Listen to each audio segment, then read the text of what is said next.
Ready, go. Боремся. Армрестлинг, шахматы, шашки, дартс, бочи и настольный теннис. Эти дисциплины – меню спартакиады.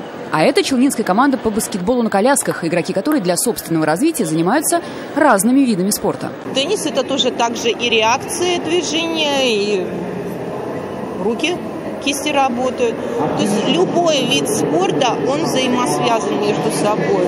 Поэтому все зависит от своего желания, чем ты хочешь больше заниматься. Участники в повседневной жизни не ограничиваются только представленными на спартакиаде видами спорта. У меня способность действительно была это.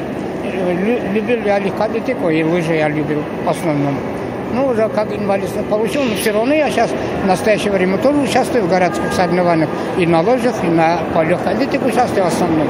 Мы занимаемся разминкой, гимнастикой. И планируется, конечно же, занятия на больших велосипедах, которые будут доработаны до удобных к применению людей с ОВЗ.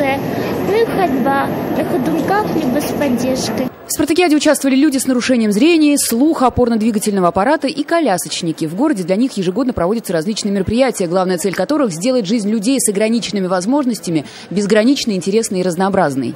Развиваем эту деятельность в области как раз в адаптивной физкультуре.